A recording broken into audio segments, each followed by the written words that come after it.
नमस्कार साथियों, स्वागत है आपका सिविल लक्ष्य एकेडमी के Chhattisgarh daily current affairs programme में। मैं विनय कुमार गुप्ता स्वागत करता हूं आपका अपने इस शो में। पहला प्रश्न है, चित्रकूट के खाले पारा में किसकी पूजा होती है? आपके ऑप्शन है रावण, नारद, कंस या शकुनी। तो इसका सही जवाब है नारद। तो चित्रकूट के खाले पारा में नारद की पूजा होती है, इसको याद रखना है। यहाँ नारद भगवान की जो है मूर्ति भी मिली है, ठीक है। और वहाँ यानी प्रत्येक सप्ताह मूर्ति की पूजा होती है रविवार के दिन, ठीक है। तो इसको याद रखिएगा। नेक्स्ट क्वेश्चन है, छत्तीसगढ़ की पहली खुली जेल कहाँ स्थापित की गई थी? तो इसका सही जवाब है मसगांव, ठीक है। मसगांव में पहली खुली जेल स्थापित की गई थी। वर्तमान में ये खुली जेल बंद है, ठीक है, लेकिन सबसे पहली बार ये मसगांव में स्थापित की गई थी, इसको याद रखना है। नेक्स्ट क्वेश्चन है, राजा मधुरांतक देव का किला किन दो नदियों के संगम पर स्थित है? आपके ऑप्शन है इंद्रावती नारंगी, इंद्रावती गोदावरी, इंद्रावती कोटरी या इंद्रावती बोर्डिंग। तो इसका सही जवाब है इंद्रावती नारंगी, ठीक है। इंद्रावती नारंगी नदी के संगम पर जो मधुरांतक देव का किला है उसके भग्नावशेष मिले हैं, ठीक है। और ये माना जाता है कि यहीं पे राजा मधुरांतक देव ने अपना किला बनवाया था, ठीक है। तो इसको याद रखिएगा। अब देखेंगे हम राष्ट्रीय अंतर्राष्ट्रीय करंट अफेयर्स के प्रश्न। सुमित अंतिल ने विश्व पैरा एथलेटिक्स में कौन सा पदक जीता है? आपके ऑप्शन है स्वर्ण पदक, रजत पदक, कांस्य पदक या सांत्वना पदक। तो इसका सही जवाब है स्वर्ण पदक। तो सुमित अंतिल ने विश्व पैरा एथलेटिक्स में स्वर्ण पदक जीता है, ठीक है। तो इसको याद रखना है आपको कि स्वर्ण पदक जीतने वाले खिलाड़ी हैं सुमित अंतिल। नेक्स्ट क्वेश्चन है, सचिन सर्जे राव ने विश्व पैरा एथलेटिक्स में किस खेल में स्वर्ण पदक जीता है? आपके ऑप्शन है short foot, javelin, high jump या लॉन्ग जंप। तो इसका सही जवाब है शॉर्ट फुट। तो शॉर्ट फुट में विश्व पैरा एथलेटिक्स में स्वर्ण पदक जीता है सचिन सर्जे राव ने। नेक्स्ट क्वेश्चन है, हेनले पासपोर्ट इंडेक्स 2024 में भारत का कौन सा स्थान है? आपके ऑप्शन है 81वां, 91वां, 101वां या 121वां। तो इसका सही जवाब है 81वां, ठीक है। तो हेनरी पासपोर्ट इंडेक्स 2024 में भारत का 81वां स्थान है। नेक्स्ट क्वेश्चन है, जेनी एपेरनबेक का संबंध किस देश से है जिन्होंने अंतर्राष्ट्रीय बुकर पुरस्कार जीता है? आपके ऑप्शन है भारत, जर्मनी, फ्रांस या ब्रिटेन। तो इसका सही जवाब है जर्मनी से। तो जेनी एपेरनबेक का संबंध जर्मनी देश से है और इन्होंने अंतर्राष्ट्रीय बुकर पुरस्कार जीता है। नेक्स्ट क्वेश्चन है, अंतर्राष्ट्रीय सोलर अलायंस का 99वां सदस्य देश कौन बना है? आपके ऑप्शन है स्पेन, पुर्तगाल, इटली या ग्रीस। इसका सही जवाब है स्पेन। तो स्पेन अंतर्राष्ट्रीय सोलर अलायंस का 99वां सदस्य बना है। और आपको पता हो अंतर्राष्ट्रीय सोलर अलायंस का जो मुख्यालय है वो गुरुग्राम हरियाणा में है। नेक्स्ट क्वेश्चन है, एवरेस्ट की चढ़ाई सफलतापूर्वक करने वाली भारत की दूसरी सबसे कम उम्र की बालिका कौन बनी है? आपके ऑप्शन है काम्या कार्तिकेयन, अपर्णा, मरियप्पन या इनमें से कोई नहीं। तो इसका सही जवाब है काम्या कार्तिकेयन, जो कि स्कूल की छात्राएं हैं 12वीं की और ये मुंबई से बिलोंग करती हैं। तो इन्होंने एवरेस्ट की चढ़ाई सफलतापूर्वक पूरी की है। नेक्स्ट क्वेश्चन है, यूट्यूब के नए सीईओ कौन बने हैं? तो इसका सही जवाब है नील मोहन। तो भारतीय मूल के नील मोहन यूट्यूब के नए सीईओ बने हैं। नेक्स्ट क्वेश्चन है, 2023-24 में भारत की जीडीपी वृद्धि दर क्या रही है? आपके ऑप्शन है 7.8, 8, 8.1 या 8.2। इसका सही जवाब है 8.2%। तो भारत की जीडीपी ग्रोथ रेट 2023-24 में 8.2% रही है और आज तक 8% से ऊपर जीडीपी ग्रोथ रेट केवल 9 बार रही है। ठीक है, उसमें से 8.2 यानी 2023-24 भी एक है। इससे पहले 2016-17, 17-18, 20-21 में भी जीडीपी ग्रोथ रेट कितनी रही है? 8.2% रही है। ठीक है, तो 9 में से 4 बार जो है वो एनडीए सरकार के दौरान ही रही है, तो इसको भी याद रखना है।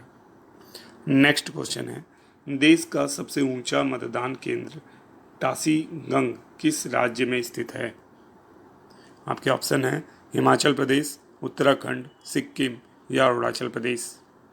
तो इसका सही जवाब है हिमाचल प्रदेश।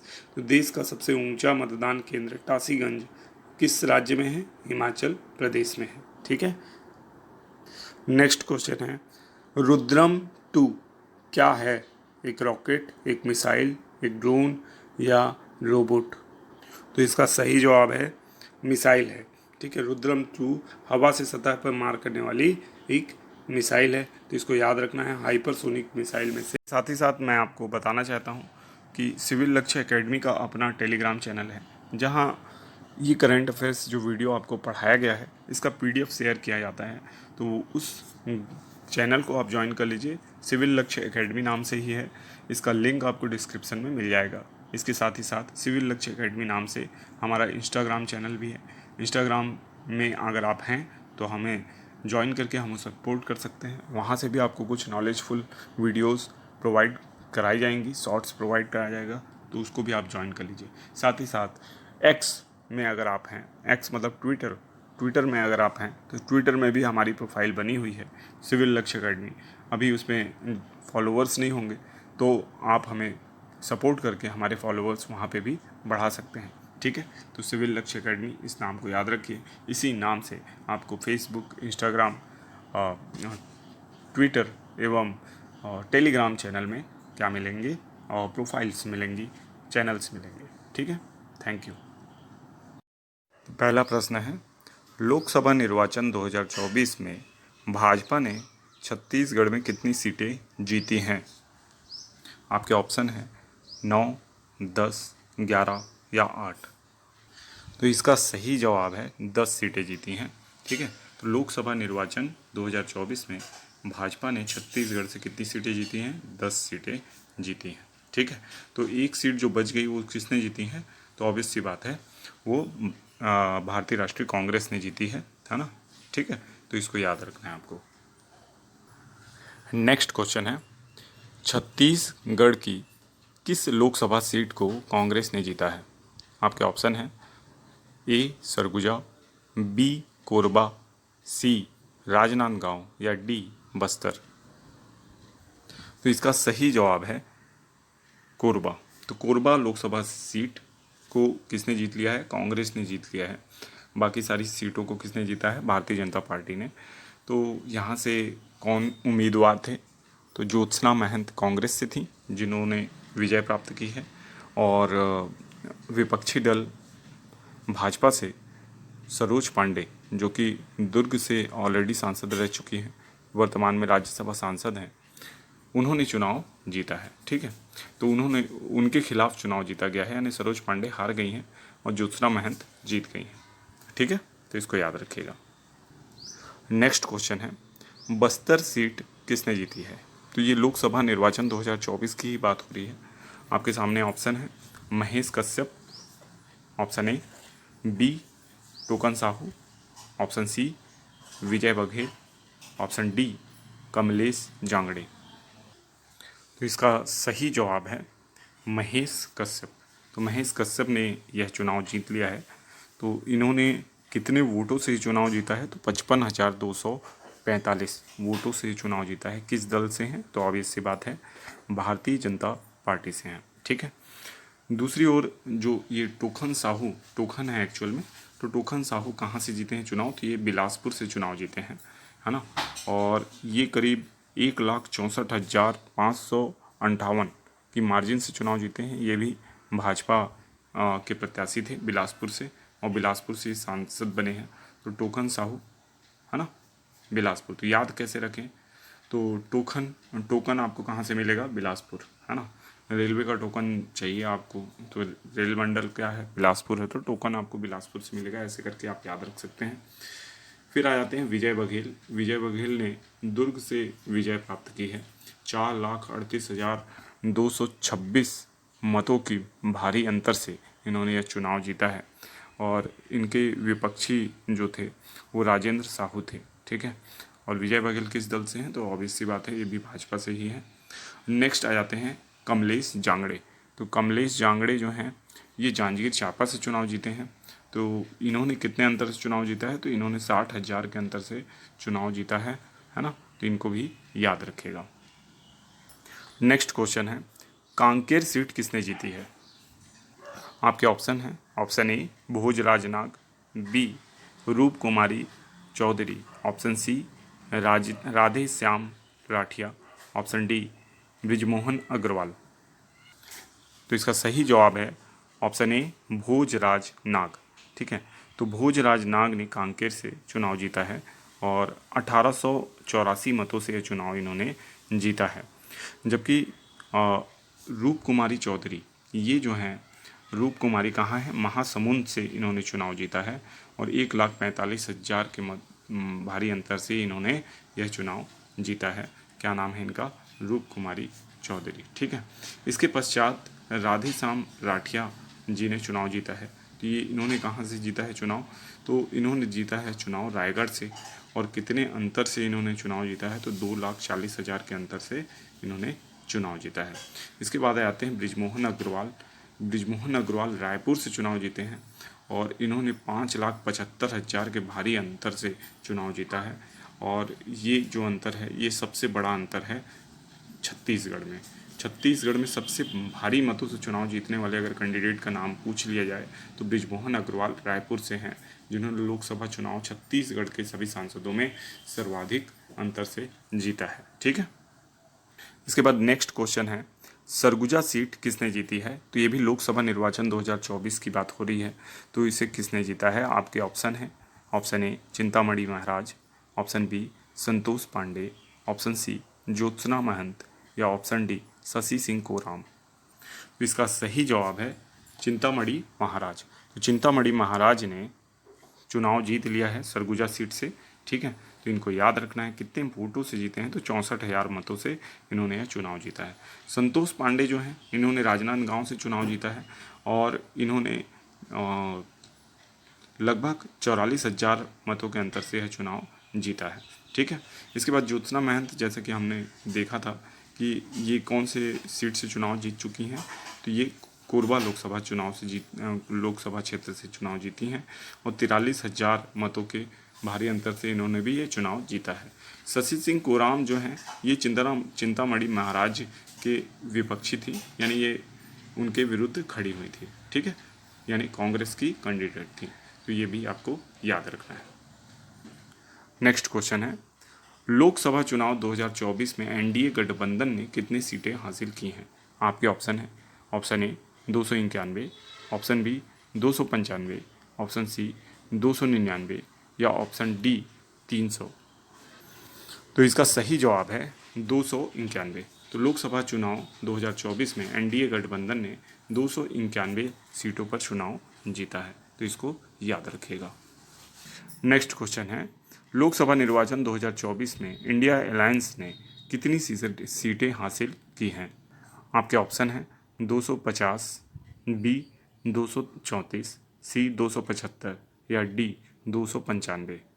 तो इसका सही जवाब है 234 सीटें हासिल की हैं इंडिया अलायंस ने और एक काफ़ी बड़ा कह सकते हैं आंकड़ा प्राप्त किया है इंडिया अलायंस ने। और इसके अगर अभी तो कुछ कहा नहीं जा सकता, किसी की भी सरकार बन सकती है अगर यानी दल बदल कर लेते हैं दल आपस में और गठबंधन को तोड़ देते हैं, तो इंडिया अलायंस भी सरकार में आ सकता है, ऐसी संभावनाएं भी बन सकती हैं, ठीक है। तो आने वाले कुछ दिनों में सारी तस्वीर साफ हो पाएगी, ठीक है। तो इंडिया अलायंस को भी आपको याद रखना है, इन्होंने 234 सीटें जीती हैं। नेक्स्ट क्वेश्चन है, केंद्र में सरकार बनाने के लिए किसी पार्टी को कम से कम कितनी लोकसभा सीटों की आवश्यकता होती है? आपके ऑप्शन हैं 272, 295, 300 या 350। तो इसका सही जवाब है 272। तो किसी भी सरकार को या किसी भी पार्टी को 272 सीट लानी होती है तो वो सरकार बना पाती है। इस बार हंग पार्लियामेंट जैसी स्थिति है। प्रत्यक्ष किसी भी पार्टी ने 272 का आंकड़ा प्राप्त नहीं किया है। बीजेपी को देखा जाए तो 240 सबसे करीब जरूर हैं वो, उसके बाद सभी पार्टी ने 99 और 37 इस तरीके की सीटें प्राप्त की हैं। तो सबसे बड़ी पार्टी तो बीजेपी है और एनडीए अलायंस को 295 सीट मिल गई है। अगर वो उनका अलायंस कायम रहता है तो निश्चित तौर पे वो सरकार बनाएंगे। ठीक है, तो इसको याद रखना है, 272 का आंकड़ा प्राप्त करना होता है। नेक्स्ट क्वेश्चन है, भारतीय जनता पार्टी ने लोकसभा निर्वाचन 2024 में कुल कितनी सीटें जीती हैं? आपके ऑप्शन हैं, ऑप्शन ए 230, बी 240, सी 250 या डी 260। तो इसका सही जवाब है 240 सीट। ठीक है, तो न्यूज़ वेबसाइट्स में अलग अलग आंकड़े आपको देखने को मिल रहे होंगे। मैंने इलेक्शन कमीशन ऑफ इंडिया की वेबसाइट से ये आंकड़ा उठाया है जो बिल्कुल प्रामाणिक है, बिल्कुल जेन्युइन है। अगर आपने कुछ और पढ़ा हो तो अब आपको यही आंकड़ा मानना है। 240 सीटें लोकसभा निर्वाचन 2024 में भारतीय जनता पार्टी ने जीती हैं, ये याद रखना है आपको। नेक्स्ट क्वेश्चन है, भारतीय राष्ट्रीय कांग्रेस ने लोकसभा निर्वाचन 2024 में कुल कितनी सीटें जीती हैं? आपके ऑप्शन हैं 89, 99, 79 या 69। तो इसका सही जवाब है 99। ठीक है, तो भारतीय राष्ट्रीय कांग्रेस फिर 3 अंकों को प्राप्त करने में असफल रही है ना, और 99 सीटों को हासिल किया है भारतीय राष्ट्रीय कांग्रेस ने, याद रखें। आज का पहला प्रश्न है, रायगढ़ पावर प्लांट का विस्तार किस कंपनी द्वारा किया जाएगा? आपके ऑप्शन हैं Adani power, Tata power, JSW power, Reliance power. तो इसका सही जवाब है अदानी पावर। तो अदानी पावर को यह कार्य मिला है और 3500 करोड़ का ये प्रोजेक्ट है जो अदानी पावर के हाथ लगा है, और रायगढ़ पावर प्लांट का विस्तार करने की जो जिम्मेदारी है वो अदानी पावर ने अपने कंधे पे उठाई है। ठीक है, तो आप जानते ही हैं कि अदानी जो है वो विभिन्न क्षेत्रों में काम कर रहे हैं, उसी परिप्रेक्ष्य में अदानी पावर भी एक कंपनी है। ठीक है, उसके द्वारा ये विस्तार कार्य किया जाएगा। नेक्स्ट क्वेश्चन है, बेलाडीला में पाए जाने वाले कितने प्रकार की मछलियाँ विलुप्त हो चुकी हैं? तो इसका सही जवाब है 13 प्रकार की। तो बेलाडीला में पाई जाने वाली 13 प्रकार की मछलियाँ विलुप्त हो चुकी हैं। अब ये रिसर्च कहाँ सामने आया? तो ये जो विभिन्न थीसिस जारी होते हैं उसी पे आधारित एक बेलाडीला पे आधारित थीसिस भी जारी हुई, जिसमें बताया गया कि विभिन्न नदी नालों के सूखने के कारण जो स्थानीय मछलियाँ थी जो केवल बेलाडीला में ही पाई जाती थी वो विलुप्त हो चुकी हैं, उनका एक्सटिंक्शन हो चुका है। ये जो है पर्यावरण प्रेमियों के लिए बहुत ही दुखद बात है ना, क्योंकि बेलाडीला में लगातार उत्खनन कार्य किए जा रहे हैं जिससे कि वहाँ प्राकृतिक संसाधनों को भारी नुकसान हो रहा है, जैसे कि वन हो गए, नदियाँ हो गई। ठीक है, जो प्राकृतिक झीलें या पोखर थे उनको भी नुकसान हो रहा है। नेक्स्ट क्वेश्चन है, सुकमा के कोंटा में किस खनिज के विशाल भंडार हैं? तो आपके ऑप्शन है काला ग्रेनाइट, पीला ग्रेनाइट, नीला ग्रेनाइट या हरा ग्रेनाइट। इसका सही जवाब है काला ग्रेनाइट। काले ग्रेनाइट के विशाल भंडार कहाँ है? सुकमा के कोंटा में। परंतु पोलावरम बांध जो कि गोदावरी नदी पे बन रहा है, उसके बनने के बाद ये क्षेत्र डुबान क्षेत्र में आ जाएगा, जिसके कारण इन खनिज संसाधनों को फिर उसके बाद उत्खनन कर पाना संभव नहीं रह जाएगा। ठीक है, तो इसलिए ये चिंता का विषय बना हुआ है कि कोंटा जिले के वही क्षेत्र जहाँ पे काले ग्रेनाइट के विशाल भंडार हैं वो पोलावरम के दायरे पे आ रहे हैं। अब राष्ट्रीय अंतर्राष्ट्रीय खबरों से कुछ प्रश्न हैं। क्लाउडिया शिनबाउम किस देश की पहली महिला राष्ट्रपति बनी है? तो इसका सही जवाब है मैक्सिको। ठीक है, तो मैक्सिको में क्लाउडिया शिनबाउम जो है पहली महिला राष्ट्रपति बनी है, तो ये निर्वाचित हुई हैं।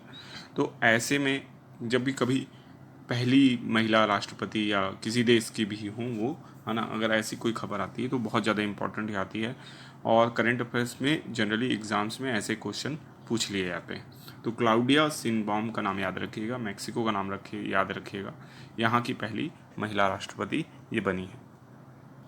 नेक्स्ट क्वेश्चन है, भारत को वर्ष 2023-24 में सर्वाधिक एफडीआई किस देश से प्राप्त हुआ है? तो इसका सही जवाब है सिंगापुर। सिंगापुर से सर्वाधिक एफडीआई भारत को प्राप्त हुआ है। देखिए, सिंगापुर और मॉरिशस जो है ये दोनों ही बहुत ज़्यादा एफडीआई करते हैं भारत में, तो इन दोनों ही देशों का जो है नंबर प्रथम स्थान पे आ जाता है बीच बीच में, लेकिन पिछले आंकड़े में सिंगापुर टॉप पर रहा है, तो इसको याद रखना है आपको। नेक्स्ट क्वेश्चन है, लोकसभा चुनाव 2024 में कितने मिलियन मतदाताओं ने मतदान किया है? आपके ऑप्शन है 500, 600, 642, 700। इसका सही जवाब है 642। तो लोकसभा चुनाव 2024 में कुल कितने मिलियन मतदाताओं ने मतदान किया है? 642 मतदाता। कृषि विकास, उद्योग विकास या शिक्षा? तो इसका सही जवाब है शहरी विकास मंत्री बने हैं तोखन साहू। तो याद रखिएगा, तोखन साहू जो कि बिलासपुर से सांसद, लोकसभा सांसद चुने गए हैं, उन्हें शहरी विकास मंत्री बनाया गया है। ठीक है, तो इसको याद रखना है आपको, तोखन साहू। ठीक है, पहली बार ही ये सांसद बने हैं और पहली बार में ही इन्हें मोदी कैबिनेट या मोदी मंत्रिमंडल में शामिल किया गया है। कैबिनेट तो नहीं बोलना चाहिए, मोदी मंत्रिमंडल में शामिल किया गया है केंद्रीय राज्य मंत्री के रूप में, शहरी विकास राज्य मंत्री। ठीक है, आपको पता होना चाहिए कि शहरी विकास मंत्री कौन है, यानी कैबिनेट मंत्रालय में कौन शामिल है। तो कैबिनेट मंत्रालय में श्री मनोहर लाल खट्टर, जो कि पहले हरियाणा के पूर्व मुख्यमंत्री थे, वो अब शामिल हैं शहरी विकास मंत्री के रूप में, केंद्रीय मंत्री के रूप में, और उन्हें कैबिनेट मंत्री का दर्जा भी प्रदान किया गया है। ठीक है, तो इसको आपको याद रखना है। नेक्स्ट क्वेश्चन है, किस जिले के कलेक्ट्रेट भवन को उपद्रवियों ने आग के हवाले कर दिया? आपके ऑप्शन हैं कोरिया, सरगुजा, बिलासपुर या बलौदाबाजार। तो इसका सही जवाब है बलौदाबाजार। तो बलौदाबाजार में उपद्रवियों ने कलेक्ट्रेट भवन को आग के हवाले कर दिया। भारी नुकसान हुआ है कलेक्ट्रेट भवन को, लगभग जल गया है। इवन जो वहाँ पे 100 बाइक्स थी उनको हानि हुई है, 30 से अधिक कारों को नुकसान हुआ है, और साथ ही साथ फायर ब्रिगेड की जो गाड़ी आई थी, दमकल की जो गाड़ी आई थी आग बुझाने, उसे भी आग के हवाले कर दिया गया। अब ये घटना क्यों हुई? माना जाता है कि जैत खाम जो है उस किसी स्थान के जैत खाम को नुकसान पहुंचाया गया, जिसकी वजह से सतनामी समाज में काफ़ी गुस्सा था, और जो सतनामी समाज के युवा हैं वो इस आंदोलन में सम्मिलित थे, विरोध आंदोलन में, और उसी के बाद ये स्थिति तनावपूर्ण हो गई और जो उपद्रवी तत्व थे उन्होंने इस तरह की कार्यवाही को अंजाम दिया। नेक्स्ट क्वेश्चन है, ओडिशा के नए सीएम कौन बने हैं? तो आपके ऑप्शन हैं मोहन चरण मांझी, स्टीव विपिन पटनायक, नवीन पटनायक, इनमें से कोई नहीं। तो इसका सही जवाब है मोहन चरण मांझी। ठीक है, तो मोहन चरण मांझी ओडिशा के नए सीएम बने हैं। आपको पता हो 4 जून की जो काउंटिंग थी उसमें उड़ीसा राज्य की जो विधानसभा थी उसकी भी काउंटिंग हुई थी, जिसमें बीजेपी ने सबसे ज़्यादा सीटें ओडिशा में प्राप्त की थी, और इसलिए अब उनका मुख्यमंत्री वहाँ नियुक्त हुआ है। मोहन चरण मांझी नए सीएम बने हैं ओडिशा के। नेक्स्ट क्वेश्चन है, हॉकी जूनियर वर्ल्ड कप 2025 की मेज़बानी कौन सा देश करेगा? तो इसका सही जवाब है Bharat. Bharat junior world cup 2025 hockey की मेज़बानी करेगा, ये बात याद रखिएगा। नेक्स्ट क्वेश्चन है, सोर्स कोड नामक आत्मकथा किसकी है? आपके ऑप्शन हैं Elon Musk, Bill Gates, Warren Buffett, Jeff Bezos. तो इसका सही जवाब है बिल गेट्स। सोर्स कोड नामक आत्मकथा बिल गेट्स की है। बिल गेट्स आपको पता हो माइक्रोसॉफ्ट के सीईओ हैं, है ना, माइक्रोसॉफ्ट के सह संस्थापक हैं, और विश्व के महत्वपूर्ण अरबपतियों में से एक हैं। Bill and Melinda Gates foundation के द्वारा विभिन्न देशों में जो एनजीओज फर्म हैं वो चलाई जाती है और बहुत से वेलफेयर के कार्य किए जाते हैं। बिल गेट्स ने अपनी आत्मकथा लिखी है, सोर्स कोड्स माई बिगनिंग्स ऐसा करके इसका नाम है, तो इसको याद रखना है। नेक्स्ट क्वेश्चन है, प्रधानमंत्री मोदी ने अपने तीसरे कार्यकाल की शपथ किस तिथि को ली?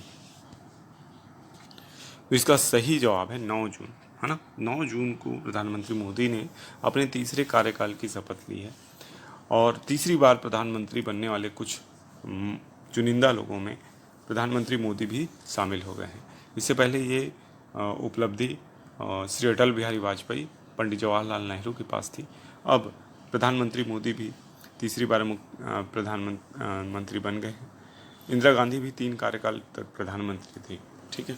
तो ये सारे प्रधानमंत्री जो तीसरे कार्यकाल के लिए नियुक्त हुए, तो इनको याद रखिएगा। अब आपको ये भी याद रखना है कि प्रधानमंत्री मोदी ने तीसरे कार्यकाल की शपथ ली, तो इसमें 7 देशों के जो राष्ट्राध्यक्ष थे वो भी शामिल थे, जो कि भारत के पड़ोसी देश हैं, है ना, जैसे कि मालदीव, श्रीलंका, बांग्लादेश, है ना। ये सारे देशों के जो राष्ट्राध्यक्ष थे वो भी भारत आए हुए थे और प्रधानमंत्री मोदी के शपथ ग्रहण समारोह में शामिल हुए हैं। तो 7 देशों के राष्ट्राध्यक्ष इसमें शामिल हुए। नेक्स्ट क्वेश्चन है, प्रधानमंत्री सहित कुल कितने मंत्रियों ने शपथ ली? तो इसका सही जवाब है 72 मंत्री प्रधानमंत्री सहित शामिल हुए, यानी प्रधानमंत्री को छोड़ दिया तो 71 थे, लेकिन प्रधानमंत्री के सहित अगर बोला जाए तो 72 मंत्रियों ने शपथ ली। इनमें से करीब कुछ मंत्रियों ने क्या कह सकते हैं आपका कैबिनेट मंत्री के रूप में भी शपथ ली। उस क्वेश्चन को भी हम लोग आगे डिस्कस करेंगे, ठीक है। नेक्स्ट क्वेश्चन है, विदेश मंत्री का प्रभार किसे मिला है? आपके ऑप्शन है राजनाथ सिंह, एस जयशंकर, नितिन गडकरी या निर्मला सीतारमण। इसका सही जवाब है एस जयशंकर। तो हमारे बहुत ही खास विदेश मंत्री रहे हैं एस जयशंकर, जिन्होंने बहुत से ऐसे बयान दिए और ऐसी बातें कही, ऐसे मंचों पे कही कि जो हमारे देश और हमारे कह सकते हैं भारत के सही पक्षों को सही जगह पे रखता है। तो एस जयशंकर जो हैं, इनकी सैवेज रिप्लाई के लिए हम इन्हें जानते हैं। और ये देखने आपके ऑप्शन है, ऑप्शन ए 2019 से 2024, 2020 से 2025, ऑप्शन सी 2023 से 2028 या ऑप्शन डी 2024 से 2029। इसका सही जवाब है 2024 से 2029, ठीक है। बाकी सारे वर्ष जो हैं बीते हुए वर्ष हैं, ये सब तो हो ही नहीं सकते थे, ठीक है। 2024 से 2029 जो है, 2024 चल रहा है, 2029 तक होगा, तो इसको याद रखना है आपको, ठीक है। अब औद्योगिक नीति किस लिए उपयोग में आती है? तो औद्योगिक नीति इसलिए उपयोग में आती है कि इसके माध्यम से कुछ क्षेत्र होते हैं, कुछ उद्योग होते हैं, सेक्टर होता है, उसको हम आगे बढ़ाते हैं, ठीक है। जैसे कि मान लीजिए कि छत्तीसगढ़ में मोबाइल उद्योग नहीं है और सरकार ने ऐसी कोई नीति ले आई जिससे कि मोबाइल मैन्युफैक्चरिंग को विभिन्न लाभ यहाँ प्रदान किए जाएंगे। तो इसके कारण क्या होगा, उद्योगपति जो होंगे वो सोचेंगे कि छत्तीसगढ़ में मोबाइल इंडस्ट्रीज़ को लाभ मिल रहा है, तो क्यों ना यहाँ मोबाइल उद्योग खोल दिया जाए। जैसे कि मान लीजिए कि सोलर पैनल की योजना हो गई, या इलेक्ट्रिक व्हीकल के लिए, बैटरीज़ के लिए, किसी भी चीज़ के लिए अगर इंसेंटिव प्रदान किया जाएगा तो निश्चित तौर पर उद्योगपति उसका लाभ उठाना चाहेंगे, ठीक है। नेक्स्ट क्वेश्चन है, मल्टी विलेज योजना किस समस्या के निदान के लिए है? आपके ऑप्शन है गांव में घटती आबादी, गांव में घटता लिंगानुपात, भूजल स्तर में गिरावट या नदियों का सूखना। तो इसका सही जवाब है भूजल स्तर में गिरावट, ठीक है। तो मल्टी विलेज योजना जो कि भूजल स्तर में गिरावट के लिए चालू की जा रही है, ठीक है, और ये गांव-गांव में चालू की जा रही है, ठीक है। इसको याद रखना है, भूजल स्तर में गिरावट की जो समस्या है उसके निदान के लिए इसे चालू किया गया है। नेक्स्ट क्वेश्चन है, ग्लोबल पीस इंडेक्स 2024 में भारत की रैंक क्या है? आपके ऑप्शन है 116, 117, 118 या 119? तो इसका सही जवाब है 116। तो ग्लोबल पीस इंडेक्स में 2024 में भारत की रैंक 116 है। ठीक है, इसको याद रखना है। और अगर आप ग्लोबल पीस इंडेक्स को पढ़े होंगे तो प्रथम 3 जो स्थान हैं किसके आए हैं ये आप कमेंट बॉक्स में लिख सकते हैं। और प्रथम 3 स्थानों को भी पढ़ना बहुत आवश्यक होता है, इससे भी क्वेश्चन आते हैं। तो निश्चित तौर पे आप देखिए इसे ग्लोबल पीस इंडेक्स को और बताइए कि पहले 3 स्थानों पे कौन से देश रहे हैं। नेक्स्ट क्वेश्चन है, स्टॉप क्लॉक पेनल्टी वाला पहला देश कौन बना है? आपके ऑप्शन है अमेरिका, नेपाल, भारत या युगांडा। इसका सही जवाब है अमेरिका, यूएसए। आपको पता हो यूएसए और भारत के बीच मैच हुआ था, T20 मैच। T20 मैच में स्टॉप क्लॉक पेनल्टी के आधार पर भारत को 5 रन एक्स्ट्रा दिए गए थे। ये पेनल्टी किसके ऊपर लगी थी? अमेरिका के ऊपर। ठीक है, तो ऐसा यूएसए के साथ पहली बार हुआ। पूरे क्रिकेट इतिहास में भी पहली बार स्टॉप क्लॉक पेनल्टी लगी है, इसलिए इम्पोर्टेंट है और इसको पूछा जा सकता है। नेक्स्ट क्वेश्चन है, वर्ल्ड जूनियर शतरंज चैंपियनशिप किसने जीती है? आपके ऑप्शन है दिव्या देशमुख, श्रुति हसन, नूरा फतेही, कंगना रनौत। बाकी 3 ऑप्शन सुनने के बाद आपको सही जवाब देना चाहिए था दिव्या देशमुख, क्योंकि श्रुति हसन, नूरा फतेही और कंगना रनौत को तो आप जानते होंगे। अगर आप नहीं जानते हो तो आप सच्चे साधु हो, ब्राह्मण हो, ठीक है, क्या कह सकते हैं हम, बाल ब्रह्मचारी हो। दिव्या देशमुख जो हैं वो वर्ल्ड जूनियर शतरंज चैंपियनशिप का खिताब जीती हैं। ठीक है, इस बात को आप याद रखिएगा। नेक्स्ट क्वेश्चन है, आई हैव द स्ट्रीट ए कुट्टी क्रिकेट स्टोरी किसकी आत्मकथा है? तो इसका सही जवाब है आर अश्विन की। I have the streets and कुट्टी ए कुट्टी क्रिकेट स्टोरी जो है रविचंद्रन अश्विन की आत्मकथा है, इसको याद रखिएगा। ये क्रिकेटर हैं, है ना। स्पिन कौन बने हैं? आपके ऑप्शन हैं अजय सिंह, सुनील कुजूर, सहला निगार या रीता कंगाले। तो इसका सही जवाब है अजय सिंह। तो छत्तीसगढ़ राज्य निर्वाचन आयुक्त अजय सिंह नियुक्त किए गए हैं। पहले रीना बाबा साहेब कंगाले थी, तो इनको हटाया गया है और अजय सिंह को इस पद पे नियुक्त किया गया है, इसको याद रखना है आपको। ठीक है, नेक्स्ट क्वेश्चन है, गोंचा पर्व कब मनाया जाता है? बहुत ही इंपॉर्टेंट क्वेश्चन है, आया हुआ क्वेश्चन है और गोंचा पर्व बहुत फेमस है, इसलिए इसके रिलेटेड जितने भी तथ्य हैं आपको पता होने चाहिए। तो इसका सही जवाब है ऑप्शन डी, आषाढ़ माह। आषाढ़ माह में गोंचा पर्व मनाया जाता है, इसको बहुत अच्छे से याद रखिएगा, आषाढ़ माह में। ठीक है, गोंचा पर्व में जगन्नाथ जो भगवान हैं उनकी यात्रा निकाली जाती है, ये जगदलपुर में मनाया जाता है, यानी बस्तर संभाग का प्रमुख पर्व है, इसको याद रखिएगा। और किस माह में मनाया जाता है? तो आषाढ़ माह में मनाया जाता है। ठीक है, नेक्स्ट क्वेश्चन है, एशिया का एकमात्र संगीत विश्वविद्यालय कहाँ है? तो इसका सही जवाब है खैरागढ़ में है। एशिया का एकमात्र संगीत विश्वविद्यालय खैरागढ़ में है, इसको याद रखना है। ठीक है, अब ये जो विश्वविद्यालय, संगीत विश्वविद्यालय अभी न्यूज़ में क्यों है? क्योंकि यहाँ की जो कुलपति थी वो ममता चंद्राकर थी।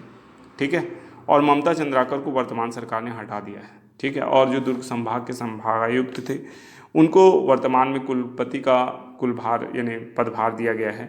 ठीक है, तो ममता चंद्राकर, है ना, जो कि पहले खैरागढ़ की कुलपति थी, अब उनको उनके पद से हटा दिया गया है। मोक्षदा चंद्राकर का नाम, आपको इस नाम से भी उनका नाम मिलेगा। ठीक है, तो इसको याद रखिएगा।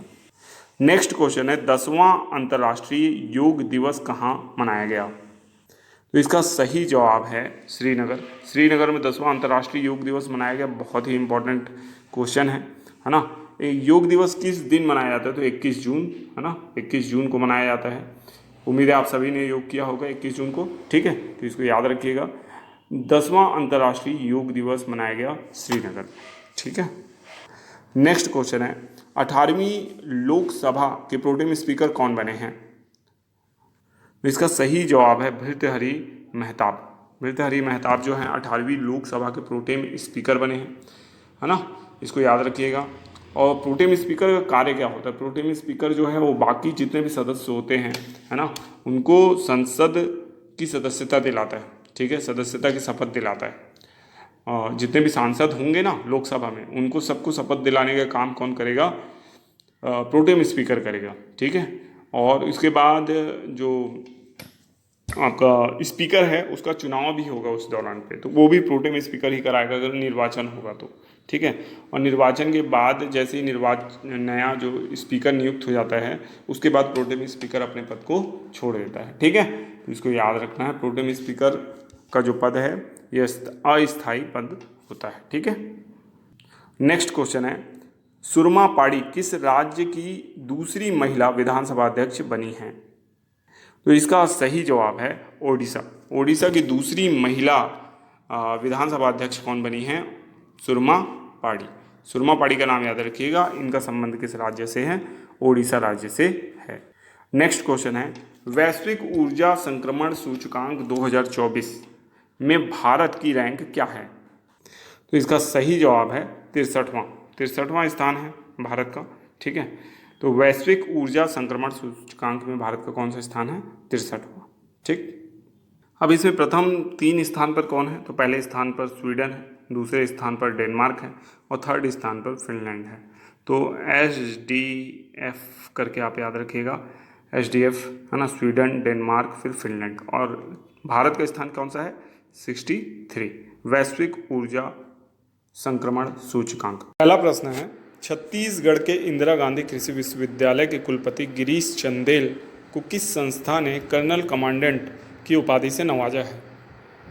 तो इसका सही जवाब है NCC। NCC ने छत्तीसगढ़ के इंदिरा गांधी कृषि विश्वविद्यालय के कुलपति डॉक्टर गिरीश चंदेल को कर्नल कमांडेंट की उपाधि से नवाजा है, ठीक है। ये बहुत ही इंपॉर्टेंट खबर है, किसी भी एग्जाम में ये क्वेश्चन आ सकता है, इसको याद रखना है आपको, ठीक है। नेक्स्ट क्वेश्चन है, छत्तीसगढ़ शासन किस आयोग को बंद करने जा रही है? आपके ऑप्शन है छत्तीसगढ़ नवाचार आयोग, राज्य योजना आयोग, राज्य अल्पसंख्यक आयोग, राज्य अनुसूचित जनजाति आयोग। तो जैसे कि क्वेश्चन पढ़ के ही लग रहा है कि अनुसूचित जनजाति आयोग तो हो ही नहीं सकता, इसको बंद नहीं करेगी। राज्य अल्पसंख्यक आयोग को भी बंद नहीं करेगी। अब बचा राज्य योजना आयोग या राज्य नवाचार आयोग, छत्तीसगढ़ नवाचार आयोग। तो इसका सही जवाब है छत्तीसगढ़ नवाचार आयोग, ठीक है। राज्य योजना आयोग यद्यपि पुरानी संस्था है और योजना आयोग केंद्र से हट चुका है, फिर भी राज्य छत्तीसगढ़ नवाचार आयोग जो है इसको एक नए विभाग के अंतर्गत मर्ज किया जाएगा, ठीक है। तो इसको याद रखना है, उसका काम जो है वो नया विभाग देखेगा, तो इसको याद रखना है। तो छत्तीसगढ़ शासन किस आयोग को बंद करने जा रहा है? तो छत्तीसगढ़ नवाचार आयोग को बंद करने जा रहा है, ये याद रखना है आपको। नेक्स्ट क्वेश्चन है, हाल ही में छत्तीसगढ़ के किस कैबिनेट मंत्री ने इस्तीफा दिया है? तो जैसा कि आप जानते हैं लक्ष्मी राजवाड़े के पास कौन सा विभाग है? तो श्रीमती लक्ष्मी राजवाड़े के पास महिला एवं बाल विकास विभाग है और ये अपने पद पर बनी रहेंगी, है ना। समाज कल्याण विभाग भी इनके पास है, तो ये आंसर आपका नहीं हो सकता। इसके बाद आते हैं टंकराम वर्मा, ठीक है। तो श्री टंकराम वर्मा खेलकूद एवं युवा कल्याण, राजस्व एवं आपदा प्रबंधन विभाग से हैं, तो इनका भी इस्तीफा देने का अभी कोई औचित्य नहीं बनता है, ठीक है।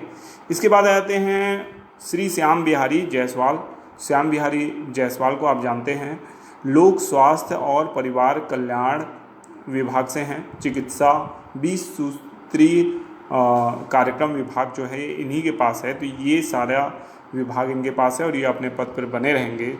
तो आपको पता चल चुका है, सही जवाब है श्री बृजमोहन अग्रवाल जी, ठीक है। तो श्री बृजमोहन अग्रवाल आपको पता हो कि लोकसभा का चुनाव भी लड़े थे, अब इनको राज्य से केंद्र में बुलाया जा रहा है, तो इनको अपने पद से इस्तीफा देना पड़ा है। और इनके पास कौन कौन से विभाग थे? तो इनके पास था स्कूल शिक्षा विभाग, उच्च शिक्षा विभाग, संसदीय कार्य विभाग, धार्मिक न्यास एवं धर्मस्व विभाग, पर्यटन एवं संस्कृति विभाग इन्हीं के पास था। तो बृजमोहन अग्रवाल जी का नाम आपको याद रखना है, ठीक है। यही हमारा उत्तर है इस प्रश्न का। अब हम राष्ट्रीय अंतर्राष्ट्रीय खबरों से प्रश्न देख रहे हैं। लोक परीक्षा अनुचित साधन निवारण अधिनियम 2024 का कब लागू किया गया? ठीक है, तो इसका सही जवाब है 21 जून 2024। और लोक परीक्षा अनुचित साधन निवारण अधिनियम, आप समझ रहे हैं ना, इसका इम्पोर्टेंस बहुत ज़्यादा है। कारण क्या,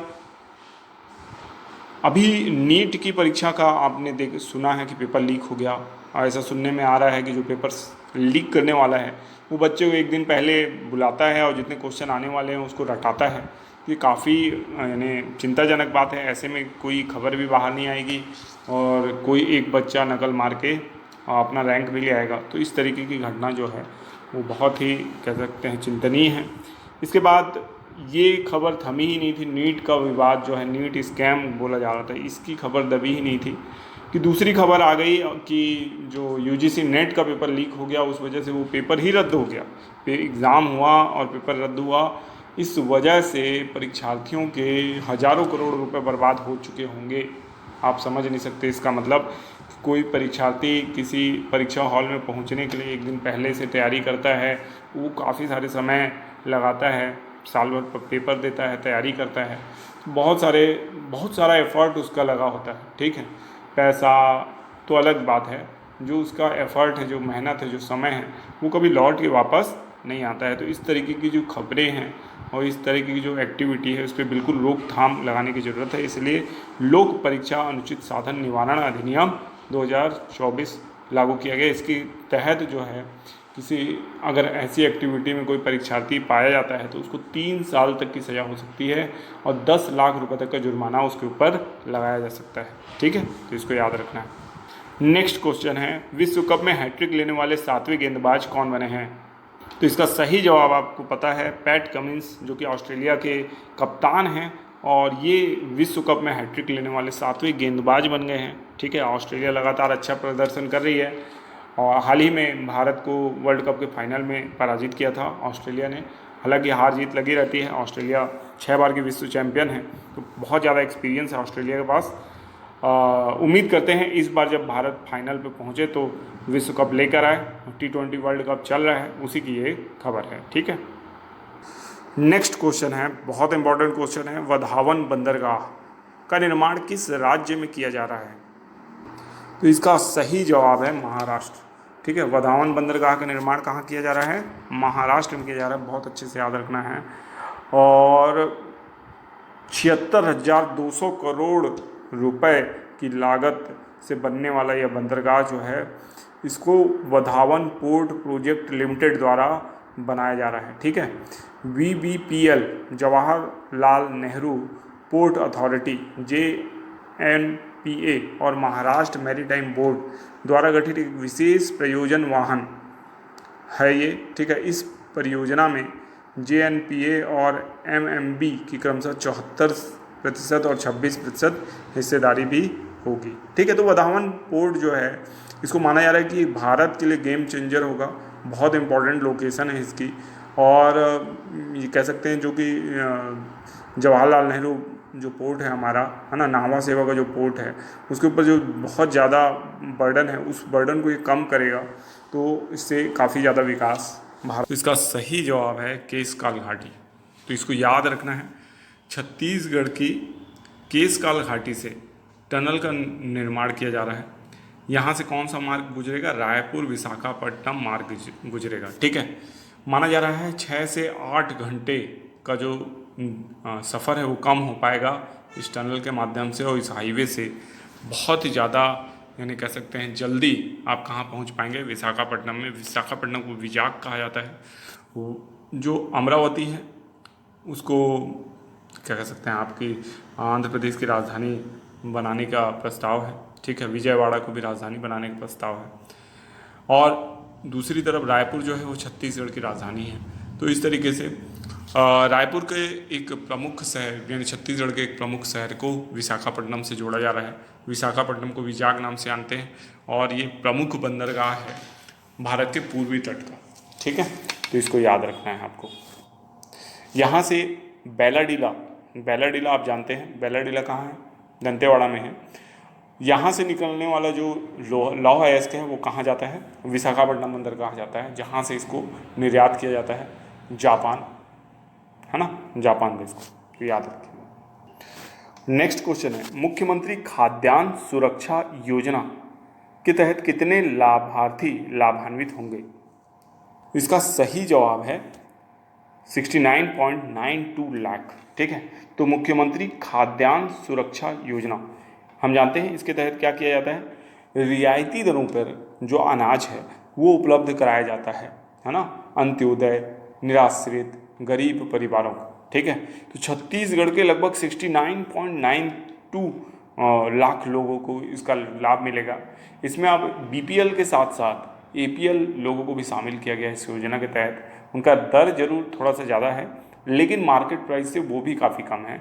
इस तरीके से हम देख सकते हैं कि मुख्यमंत्री खाद्यान्न सुरक्षा योजना के तहत कितने लाभार्थी हैं, तो 69.92 लाख लाभार्थी। अगर आप देखेंगे बाकी जो है ना, ये राउंड फिगर में दिया हुआ फिगर है, यानी 70 लाख, 71 लाख, 72 लाख, लेकिन 69.92 लाख जो है ये एकदम एग्जैक्ट फिगर है। जब कभी भी क्वेश्चन एग्जैक्ट फिगर में पूछा हो और ऐसे राउंड फिगर आपको दिए हों तो एग्जैक्ट फिगर वाला आंसर आपको लेना चाहिए। ठीक है, नेक्स्ट क्वेश्चन है, पीएम आवास योजना के तहत प्रदेश में कुल कितने मकान का निर्माण किया जा रहा है? तो इसका सही जवाब है 18 लाख।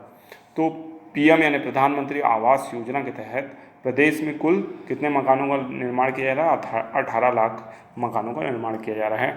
पिछली सरकार के कुछ मतभेद थे केंद्र सरकार से, जिसके कारण पीएम आवास योजना पे सबसे बड़ा सवालिया निशान लग गया था। तो इसको आपको याद रखना है। अब ये पुनः पीएम आवास योजना शुरू हो गई है, प्रधानमंत्री आवास योजना। अब ये 2 चरणों में 2 प्रकार की ये योजना है। एक होती है पीएम आवास योजना, प्रधानमंत्री आवास योजना शहरी, और दूसरा है पीएम आवास योजना ग्रामीण। ठीक है, तो ये गाँवों में जो घर बनते हैं उसके लिए है, और शहरी वाली शहरों में जो घर बनते हैं उसके लिए। इसके तहत क्या होता है, आपको एक कह सकते हैं घर बनाने के लिए एक अमाउंट जो है सरकार की तरफ से मिल जाता है। उसके बाद आप अपना श्रम बल लगा के और अपने यानी आप चाहें तो और पैसा भी लगा के उसको अच्छे डिज़ाइन के साथ उस घर को बना सकते हैं। ठीक है, उसका एक कह सकते हैं उस घर को और बड़ा भी बना सकते हैं आप। जितना डिज़ाइन पीएम आवास योजना का है वो तो आप बनाएंगे ही, उसके अलावा भी उसको और ज़्यादा विस्तार दे सकते हैं। डिज़ाइन जो आपने करवाया है उस अकॉर्डिंग आप उसको विस्तारित कर सकते हैं। ठीक है, नेक्स्ट क्वेश्चन है, किस गेंदबाज ने T20 विश्व कप में 2024 में 2 बार हैट्रिक ले ली है? तो इसका सही जवाब है पैट कमिंस। पैट कमिंस ने अभी अफगानिस्तान के साथ भी हैट्रिक ले ली, और हालांकि ऑस्ट्रेलिया वो मैच हार गया, बहुत इंपॉर्टेंट मैच जो था ऑस्ट्रेलिया ने उसे गंवा दिया। ठीक है, तो उसको याद रखिएगा कि T20 विश्व कप जो है उसमें पैट कमिंस जो कि ऑस्ट्रेलिया के कप्तान हैं, इन्होंने क्या किया है, हैट्रिक ले लिया। ठीक है, किस टीम के खिलाफ अभी सेकंड हैट्रिक ली, तो उसका नाम है अफगानिस्तान। तो आप ये बताइए, आप हमने पिछले वीडियो में ये डिस्कस किया था कि पैट कमिंस ने हैट्रिक ली है ना विश्व कप में, तो पहली हैट्रिक इन्होंने किस टीम के साथ लिया था उसको आपको कमेंट बॉक्स में बताना है। दूसरी हैट्रिक तो मैं आपको बता ही रहा हूँ किसके साथ है, अफगानिस्तान के साथ है। ठीक है, नेक्स्ट क्वेश्चन है आपका, भारत के पहले चीफ ऑफ डिफेंस स्टाफ कौन थे? ठीक है, बहुत इंपॉर्टेंट क्वेश्चन है और किसी भी एग्ज़ाम में आपसे पूछा जा सकता है। तो इसका सही जवाब जनरल मानेकशॉ नहीं है, इसका सही जवाब है जनरल विपिन रावत। ठीक है, जनरल विपिन रावत, इनका एक हेलीकॉप्टर दुर्घटना में निधन हो गया था, अब ये हमारे बीच में नहीं है, लेकिन ये बहुत इंपॉर्टेंट रोल था इनका, क्रिटिकल रोल था। जो हमारा बॉर्डर में जो डेवलपमेंट हो रहा है बहुत तेज़ी से, उसके लिए इन्होंने सरकार को कई बार चिताया था, और इन्होंने ही बोला था कि एक्चुअल में हमारा दुश्मन कौन है। हमारा दुश्मन हम पाकिस्तान को समझते हैं, लेकिन बिगेस्ट एनिमी हम लोग हमारा है तो कौन है, चाइना है। चाइना से हमको सावधान रहना है, चाइनीज़ बॉर्डर को सिक्योर करना है। ये सारी बातें जनरल विपिन रावत ने बोली थी। ठीक है, तो जनरल विपिन रावत को याद रखना है, ये पहले चीफ ऑफ डिफेंस स्टाफ थे भारत के। ठीक है, नेक्स्ट क्वेश्चन है, विश्व शरणार्थी दिवस कब मनाया जाता है? तो इसका सही जवाब है 20 जून। विश्व शरणार्थी दिवस कब मनाया जाता है? 20 जून को मनाया जाता है। ठीक है, तो ये बहुत इंपॉर्टेंट डे है 20 जून, और इस दिन क्या मनाया जाता है? विश्व शरणार्थी दिवस, याद रखिएगा। अब अंतिम प्रश्न है जिसका जवाब आपको कमेंट बॉक्स में देना है। हाल ही में कैबिनेट ने किस एयरपोर्ट को विकसित करने का फैसला किया है? आपके ऑप्शन हैं लखनऊ, वाराणसी, पटना या हैदराबाद। तो इसका सही जवाब आप कमेंट बॉक्स में ज़रूर दीजिएगा। ठीक है, आप चलते हैं पिछले वीडियो के होमवर्क प्रश्न की ओर। हाल ही में पीएम मोदी ने किस राज्य में नालंदा विश्वविद्यालय के कैंपस का उद्घाटन किया है? इसका सही जवाब है बिहार, है ना। तो बिहार को याद रखना है। पीएम मोदी ने किस राज्य में नालंदा विश्वविद्यालय के कैंपस का उद्घाटन किया है? तो बिहार राज्य में। नालंदा विश्वविद्यालय बहुत ही प्रसिद्ध विश्वविद्यालय था। एंशियंट काल में माना जाता है कि अगर इस विश्वविद्यालय में आग नहीं लगाई जाती तो बहुत सी ऐसी पुस्तकें थी, बहुत से ऐसे ग्रंथ थे हमारे पास जो आज उपलब्ध होते, और जो कहते हैं ना R&D हम करने में विफल हैं, तो वो बहुत सारी R&D तो वो करके गए थे हमारे लिए, लेकिन हमने उसे आग लगा दिया, है ना। हमने मतलब हमारे कुछ साथियों ने कह सकते हैं, और उसके कारण से वो क्या हो गया, नालंदा विश्वविद्यालय तबाह हो गया। उसके साथ उसकी लाइब्रेरी को भी आग लगा दिया गया, सब संपूर्ण विश्वविद्यालय को आग में झोंक दिया गया। दूसरी तरफ अगर आप ऑक्सफोर्ड यूनिवर्सिटी को देखें या किसी फॉरेन यूनिवर्सिटीज़ को देखें, उनके बीच में प्रथम विश्व युद्ध हुआ, द्वितीय विश्व युद्ध हुआ, उससे पहले भी कई युद्ध उन्होंने लड़े, वाटरलू का युद्ध लड़ा, है ना, फ्रांसीसी क्रांति हुई, रूसी क्रांति हुई, क्या कुछ नहीं घटा, लेकिन उन्होंने कभी भी अपने विद्या के मंदिर को नुकसान नहीं होने दिया। किसी भी धर्म के, किसी भी जाति के लोग थे, हमेशा नॉलेज को प्रोटेक्ट करके रखा वेस्टर्न ने, और वेस्ट ने जो नॉलेज बचाया उसी का आज कह सकते हैं वो लाभ ले रहे हैं। और जबकि हमारे नॉलेज को हम सेव करने में हमारा कॉन्टिनेंट या हमारा जो सब कॉन्टिनेंट है यह सफल रहा। यही कारण है कि आज हम नॉलेज डिफिशियंसी को फेस कर रहे हैं और नए रिसर्च फिर पुनः कर रहे हैं। जो काम वो करके गए थे हमारे पूर्वज, वही काम हमको अब फिर से करना पड़ रहा है। फिर से हम वो सारी चीज़ें दोहरा रहे हैं, धर्म ग्रंथों को खंगाल रहे हैं, विभिन्न जो पुस्तकें हैं उनको खोज कर, उनको पढ़ कर, और उसके अलावा रिसर्च करके। इसका पहला लिथियम ब्लॉक कहाँ बिका है? आपके ऑप्शन है छत्तीसगढ़, मध्य प्रदेश, झारखंड, उत्तर प्रदेश।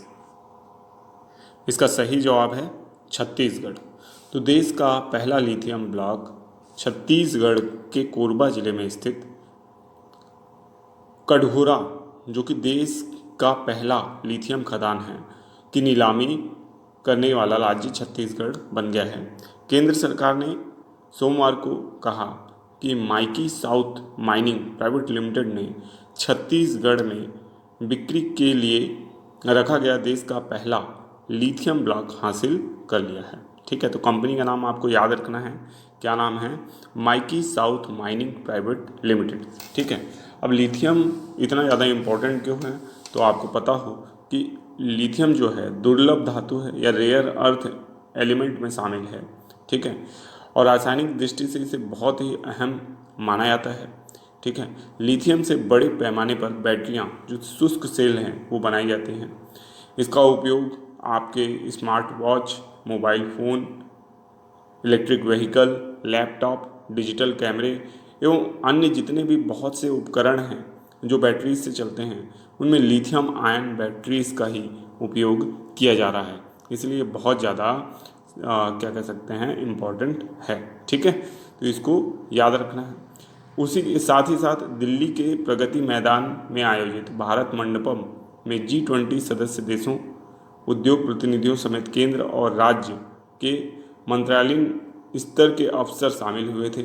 इसमें छत्तीसगढ़ के विशेष सचिव जयप्रकाश मौर्य और संयुक्त संचालक अनुराग दीवान एवं संजय कनकने भी शामिल हुए थे। ठीक है, तो इस खबर को भी आपको याद रखना है। तो कोरबा में स्थित है कौन सा स्थान? कटघोरा। कटघोरा में देश का पहला लिथियम ब्लॉक बिका है। ठीक है, और कोलकाता की कंपनी जो है माइकी साउथ माइनिंग, इसने ये हासिल किया है। ठीक है, इसको याद रखिएगा।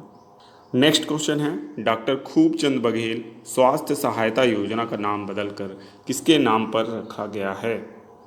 इसका सही जवाब है वीर नारायण सिंह। ठीक है, तो वीर नारायण सिंह के नाम पर रखा गया है डॉक्टर खूबचंद बघेल स्वास्थ्य सहायता योजना। ठीक है, नया नाम होगा शहीद वीर नारायण सिंह आयुष्मान स्वास्थ्य योजना। राज्य शासन के स्वास्थ्य एवं परिवार कल्याण विभाग ने डॉक्टर खूबचंद बघेल स्वास्थ्य सहायता योजना का नाम बदल दिया है। उप सचिव विजय कुमार चौधरी के हस्ताक्षर से जारी एक परिपत्र में संचालक स्वास्थ्य सेवाएं को भेजा गया और 29 जनवरी 2022 के परिप्रेक्ष्य में डॉक्टर खूबचंद बघेल स्वास्थ्य सहायता योजना का नाम बदलकर अब शहीद वीर नारायण सिंह आयुष्मान स्वास्थ्य योजना के रूप में परिवर्तित किया गया है। इस बात को आपको याद रखना है, ठीक है। बाकी अभी प्रावधान में कोई परिवर्तन नहीं हुए हैं। जिस समय इसके प्रावधान में परिवर्तन होंगे, है ना, उद्देश्य में कोई परिवर्तन होगा तो उसको भी आपको क्वेश्चंस के माध्यम से समझाने का प्रयास किया जाएगा। नेक्स्ट क्वेश्चन है, भारत का पहला सिटी ऑफ लिटरेचर कौन बना है? तो इसका सही जवाब है कोझिकोड। कोझिकोड कहाँ स्थित है? तो ये केरल में स्थित है, ठीक है। और कोझिकोड भारत का पहला सिटी ऑफ लिटरेचर बना है। 23 जून को इसको घोषित किया गया। यूनेस्को ने इसे सिटी ऑफ लिटरेचर का दर्जा दिया है ना। कोझिकोड अरब सागर के तट पर स्थित एक नगर है, इसको याद रखना है। बहुत ही सुंदर नगर है और इसे आप सिटी ऑफ लिटरेचर का दर्जा यूनेस्को के द्वारा दिया गया है और भारत का ये पहला सिटी ऑफ लिटरेचर बना है, ठीक है। इसको याद रखना है आपको। नेक्स्ट क्वेश्चन है, world table tennis container single खिताब जीतने वाली प्रथम महिला कौन है? तो इसका सही जवाब है श्रीजा अकुला। श्रीजा अकुला ने 23 जून को लागोस में world table tennis contender single खिताब जीत लिया। श्रीजा यह खिताब जीतने वाली पहली भारतीय खिलाड़ी बन गई हैं, तो इनका नाम याद रखिएगा। बहुत ही प्यारी बिटिया है श्रीजा अकुला, ठीक है। नेक्स्ट क्वेश्चन है, गिद्धों की एशियन किंग प्रजाति के लिए पहला संरक्षण और प्रजनन केंद्र कहाँ स्थापित किया जाएगा? तो इसका सही जवाब है महाराजगंज उत्तर प्रदेश। महाराजगंज उत्तर प्रदेश में गिद्धों की एशियन किंग प्रजाति के लिए दुनिया का पहला संरक्षण और प्रजनन केंद्र स्थापित किया जाएगा। केंद्र का नाम होगा जटायु संरक्षण और प्रजनन केंद्र, ठीक है। यह केंद्र लुप्त प्राय प्रजातियों की आबादी में सुधार करेगा जो वर्ष 2007 से अंतर्राष्ट्रीय प्रकृति संरक्षण संघ की लुप्त प्राय सूची में दर्ज हैं। एशियन किंग गिद्ध आवासों के नष्ट होने, घरेलू पशुओं में डाइक्लोफेनाक दवा के अत्यधिक उपयोग के कारण खतरे में है। यह दवा गिद्धों के लिए जहरीली होती है। केंद्र का लक्ष्य गिद्धों के अच्छे स्वास्थ्य को सुनिश्चित करना और उनकी आबादी को बढ़ाना होगा, ठीक है। नेक्स्ट क्वेश्चन है, विश्व शिल्प नगरी का दर्जा किसे मिला है? इसका सही जवाब है श्रीनगर। श्रीनगर को विश्व शिल्प नगरी का दर्जा मिला है। विश्व शिल्प परिषद द्वारा यह दर्जा किसे मिला है? आपका श्रीनगर को मिला है। इससे हथकरघा और हस्तशिल्प क्षेत्र को बढ़ावा मिलेगा और साथ ही इससे यहाँ के पर्यटन और बुनियादी संरचना या बुनियादी ढांचे के विकास को भी लाभ मिलेगा। जम्मू कश्मीर के उपराज्यपाल इस समय कौन हैं? तो मनोज सिन्हा हैं। इन्होंने भी माना है कि श्रीनगर को यह जो सम्मान मिला है ये कारीगरों की कड़ी मेहनत और असाधारण प्रतिभा के कारण मिला है। यह श्रीनगर की सांस्कृतिक समृद्धि को दर्शाता है। तो श्रीनगर विभिन्न कारणों से जाना जाता है, उनमें से एक कारण अब ये भी होगा कि यह विश्व शिल्प नगरी बन चुका है। नेक्स्ट क्वेश्चन है, सार्वजनिक परीक्षा अनुचित साधन रोकथाम अधिनियम 2024 में अधिकतम कितने वर्ष की सजा का प्रावधान है? इसका सही जवाब है 10 वर्ष। तो प्रतियोगी परीक्षाओं में अनियमितताओं पर अंकुश लगाने के लिए यह कानून लागू हो गया है। कानून में अधिकतम 10 साल की सजा का प्रावधान है। इसमें अपराधियों पर 1 करोड़ रुपए तक के जुर्माने का भी प्रावधान है। लोकसभा और राज्यसभा में यह क्रमशः 6 और 9 फरवरी को सार्वजनिक परीक्षा अनुचित साधन की रोकथाम विधेयक 2024 के रूप में पारित हुआ। इस विधेयक को राष्ट्रपति द्रौपदी मुर्मू ने 12 फरवरी को मंजूरी दे दी और यह कानून बन गया। इस अधिनियम का उद्देश्य क्या है? उद्देश्य है यूपीएससी, एसएससी, राष्ट्रीय परीक्षण एजेंसी एनटीए, रेलवे भर्ती बोर्ड और बैंकिंग भर्ती परीक्षा निकायों द्वारा आयोजित सार्वजनिक परीक्षाओं में अनुचित साधनों को रोकना है। इस अधिनियम में धोखाधड़ी पर अंकुश लगाने के लिए न्यूनतम 3 से 5 साल की कैद का प्रावधान है। धोखाधड़ी के संगठित अपराधों के लिए अधिकतम 5 से 10 साल की कैद और न्यूनतम 1 करोड़ रुपए का जुर्माना है। न्यूनतम जुर्माना है 1 करोड़ रुपए का। ठीक है। कार्मिक एवं प्रशिक्षण विभाग DOPT द्वारा जारी अधिसूचना के अनुसार यह अधिनियम 21 जून 2024 को प्रभावी हो गया। कब प्रभावी हुआ? 21 जून। ये डेट आपको याद रखनी है, 21 जून। ठीक है। यह अधिनियम में सार्वजनिक परीक्षा प्राधिकरण द्वारा परीक्षाओं के संचालन के लिए नियुक्त सेवा प्रदाताओं को दंडित करने का भी प्रावधान किया गया है। मतलब अगर गड़बड़ी परीक्षा के संचालन में नियुक्त प्रदाताओं ने की है तो उनको भी दंडित करने का प्रावधान है। उन्हें 1 करोड़ रुपए तक के जुर्माने से दंडित किया जाएगा।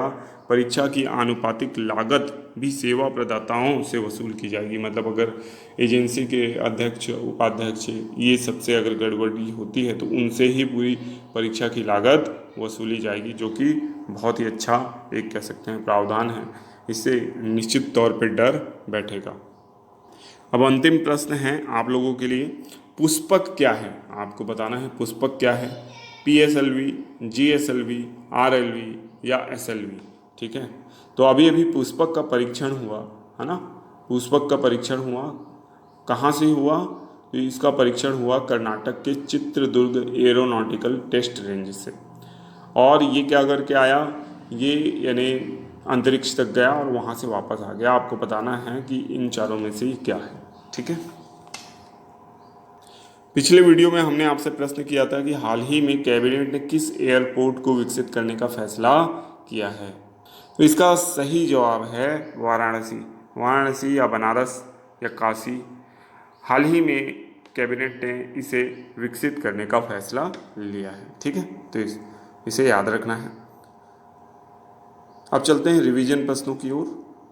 साथ ही साथ मैं आपको बताना चाहता हूँ कि सिविल लक्ष्य एकेडमी का अपना टेलीग्राम चैनल है, जहाँ ये करंट अफेयर्स जो वीडियो आपको पढ़ाया गया है इसका PDF शेयर किया जाता है। तो उस चैनल को आप ज्वाइन कर लीजिए। सिविल लक्ष्य एकेडमी नाम से ही है। इसका लिंक आपको डिस्क्रिप्शन में मिल जाएगा। इसके साथ ही साथ सिविल लक्ष्य एकेडमी नाम से हमारा इंस्टाग्राम चैनल भी है।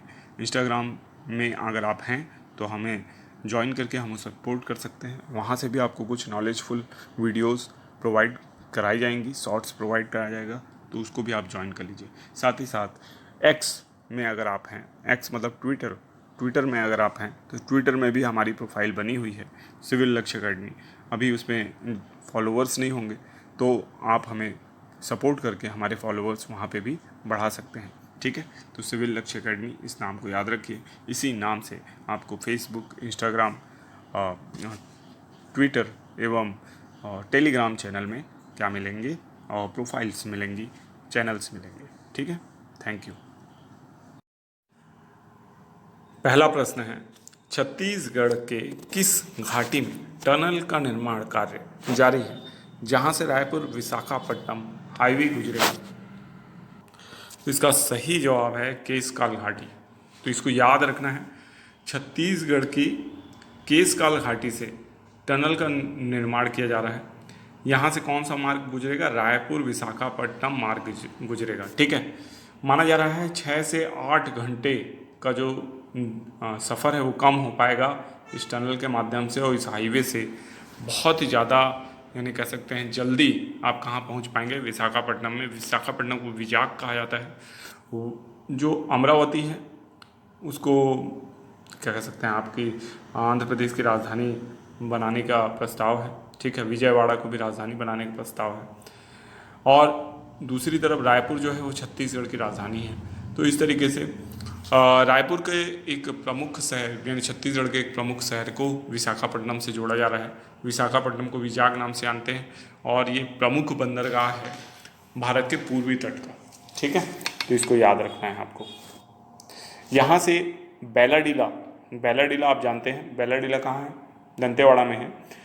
यहाँ से निकलने वाला जो लौह अयस्क है वो कहाँ जाता है? विशाखापट्टनम बंदरगाह जाता है, जहाँ से इसको निर्यात किया जाता है जापान, है ना, जापान देश को, तो याद रखिए। नेक्स्ट क्वेश्चन है, मुख्यमंत्री खाद्यान्न सुरक्षा योजना के तहत कितने लाभार्थी लाभान्वित होंगे?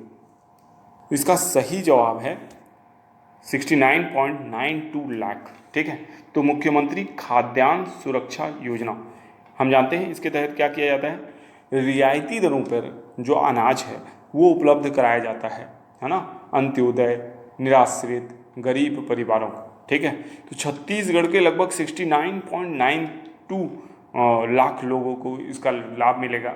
इसमें अब बीपीएल के साथ साथ एपीएल लोगों को भी शामिल किया गया है इस योजना के तहत। उनका दर जरूर थोड़ा सा ज़्यादा है, लेकिन मार्केट प्राइस से वो भी काफ़ी कम है। इस तरीके से हम देख सकते हैं कि मुख्यमंत्री खाद्यान्न सुरक्षा योजना के तहत कितने लाभार्थी हैं? तो 69.92 लाख लाभार्थी। अगर आप देखेंगे बाकी जो है ना, ये राउंड फिगर में दिया हुआ फिगर है, यानी 70 लाख, 71 लाख, 72 लाख, लेकिन 69.92 लाख जो है ये एकदम एग्जैक्ट फिगर है। जब कभी भी क्वेश्चन एग्जैक्ट फिगर में पूछा हो और ऐसे राउंड फिगर आपको दिए हों तो एग्जैक्ट फिगर वाला आंसर आपको लेना चाहिए। ठीक है, नेक्स्ट क्वेश्चन है, पीएम आवास योजना के तहत प्रदेश में कुल कितने मकान का निर्माण किया जा रहा है? तो इसका सही जवाब है 18 लाख। तो पीएम यानी प्रधानमंत्री आवास योजना के तहत प्रदेश में कुल कितने मकानों का निर्माण किया जा रहा है? 18 लाख मकानों का निर्माण किया जा रहा है। पिछली सरकार के कुछ मतभेद थे केंद्र सरकार से, जिसके कारण पीएम आवास योजना पे सबसे बड़ा सवालिया निशान लग गया था। तो इसको आपको याद रखना है। अब ये पुनः पीएम आवास योजना शुरू हो गई है, प्रधानमंत्री आवास योजना। अब ये 2 चरणों में 2 प्रकार की ये योजना है। एक होती है पीएम आवास योजना, प्रधानमंत्री आवास योजना शहरी, और दूसरा है पीएम आवास योजना ग्रामीण। ठीक है, तो ये गाँव में जो घर बनते हैं उसके लिए है और शहरी वाले शहरों में जो घर बनते हैं उसके लिए। इसके तहत क्या होता है, आपको एक कह सकते हैं घर बनाने के लिए एक अमाउंट जो है सरकार की तरफ से मिल जाता है।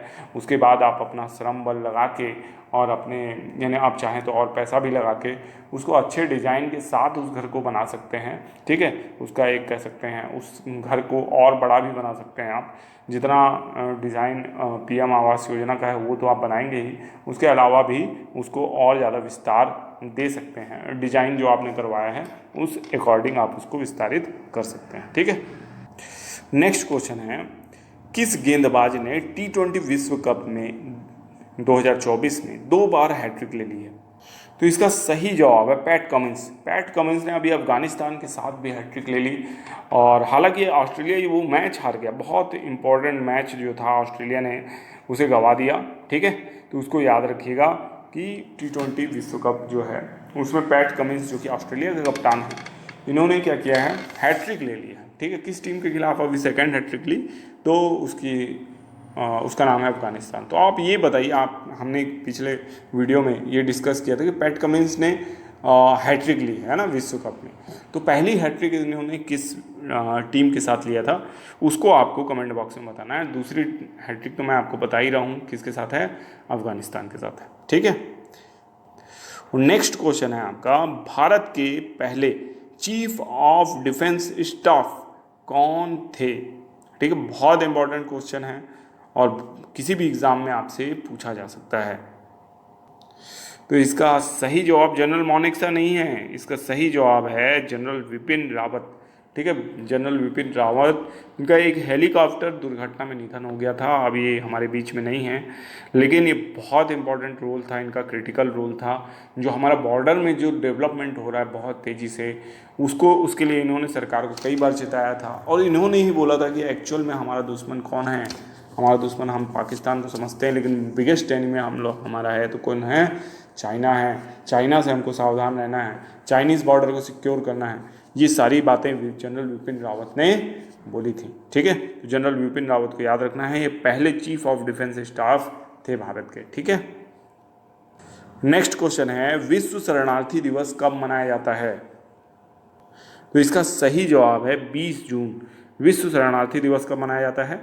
20 जून को मनाया जाता है। ठीक है, तो ये बहुत इंपॉर्टेंट डे है 20 जून, और इस दिन क्या मनाया जाता है? विश्व शरणार्थी दिवस, याद रखिएगा। अब अंतिम प्रश्न है जिसका जवाब आपको कमेंट बॉक्स में देना है। हाल ही में कैबिनेट ने किस एयरपोर्ट को विकसित करने का फैसला किया है? आपके ऑप्शन हैं लखनऊ, वाराणसी, पटना या हैदराबाद। तो इसका सही जवाब आप कमेंट बॉक्स में जरूर दीजिएगा। ठीक है, आप चलते हैं पिछले वीडियो के होमवर्क प्रश्न की ओर।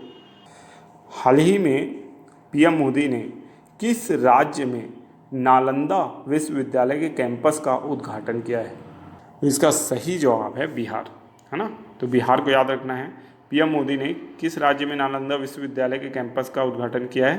तो बिहार राज्य में। नालंदा विश्वविद्यालय बहुत ही प्रसिद्ध विश्वविद्यालय था। एंशियंट काल में माना जाता है कि अगर इस विश्वविद्यालय में आग नहीं लगाई जाती तो बहुत सी ऐसी पुस्तकें थी, बहुत से ऐसे ग्रंथ थे हमारे पास जो आज उपलब्ध होते, और जो कहते हैं ना R&D हम करने में विफल हैं, तो वो बहुत सारी R&D तो वो करके गए थे हमारे लिए, लेकिन हमने उसे आग लगा दिया, है ना। हमने मतलब हमारे कुछ साथियों ने कह सकते हैं, और उसके कारण से वो क्या हो गया, नालंदा विश्वविद्यालय तबाह हो गया। उसके साथ उसकी लाइब्रेरी को भी आग लगा दिया गया, सब संपूर्ण विश्वविद्यालय को आग में झोंक दिया गया। दूसरी तरफ अगर आप ऑक्सफोर्ड यूनिवर्सिटी को देखें या किसी फॉरेन यूनिवर्सिटीज़ को देखें, उनके बीच में प्रथम विश्व युद्ध हुआ, द्वितीय विश्व युद्ध हुआ, उससे पहले भी कई युद्ध उन्होंने लड़े, वाटरलू का युद्ध लड़ा, है ना, फ्रांसीसी क्रांति हुई, रूसी क्रांति हुई, क्या कुछ नहीं घटा, लेकिन उन्होंने कभी भी अपने विद्या के मंदिर को नुकसान नहीं होने दिया। किसी भी धर्म के, किसी भी जाति के लोग थे, हमेशा नॉलेज को प्रोटेक्ट करके रखा वेस्टर्न ने, और वेस्ट ने जो नॉलेज बचाया उसी का आज कह सकते हैं वो लाभ ले रहे हैं। और जबकि हमारे नॉलेज को हम सेव करने में हमारा कॉन्टिनेंट या हमारा जो सब कॉन्टिनेंट है यह सफल रहा। यही कारण है कि आज हम नॉलेज डिफिशियंसी को फेस कर रहे हैं और नए रिसर्च फिर पुनः कर रहे हैं। जो काम वो करके गए थे हमारे पूर्वज, वही काम हमको अब फिर से करना पड़ रहा है।